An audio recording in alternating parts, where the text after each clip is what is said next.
Because in the Old Testament, ఎందుకంటే పాత నిబంధనలో so many servants, ఎంతో మంది సేవకులు ఉన్నారు. all prophets, ప్రవక్తలు, all priests, యాజకులు, all kings, రాజులందరూ all are servants. వీళ్ళందరూ కూడా దాసులే, పనివారే. Old Testament, all are servants. పాత నిబంధనలో అందరూ కూడా పనివారే. In Old Testament, everybody was a servant. పాత నిబంధనలో ఉన్న ప్రతి వారు కూడా పనివారుగానే ఉన్నారు. But in Old Testament, there was only one son. పాత నిబంధనలో ఒకే ఒక కుమారుడు ఉన్నాడు. Adam was the son of God. ఆదాము దేవుని కుమారుడు. Before the sin came, పాపము రాకముందు Adam was the son of God. ఆదాము దేవుని కుమారుడు. Adam was not a slave.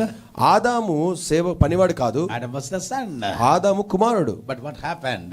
కానీ ఏం జరిగింది? When Adam committed sin, ఆదాము పాపము చేసినప్పుడు, when Adam committed sin, ఆదాము ఎప్పుడైతే పాపము చేశాడో, God came down at the edge of Garden of Eden and cry out.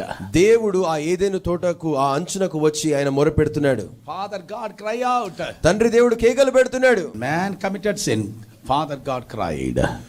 మనిషి ఎప్పుడైతే పాపము చేశాడో తండ్రి దేవుడు ఏడ్చాడు. But 2000 years ago, కానీ 2000 సంవత్సరాల క్రితం to get the astray mankind into the presence of God, దారి తొలగిపోయినటువంటి ఆ మానవుణ్ణి తిరిగి దేవుని సన్నిధిలోనికి తీసుకొని రావడానికి Jesus cried out at the cross of Calvary. Calvary శిలువ మీద ప్రభువైన యేసు క్రీస్తు కేకలు పెట్టాడు. Hallelujah. హల్లెలూయా.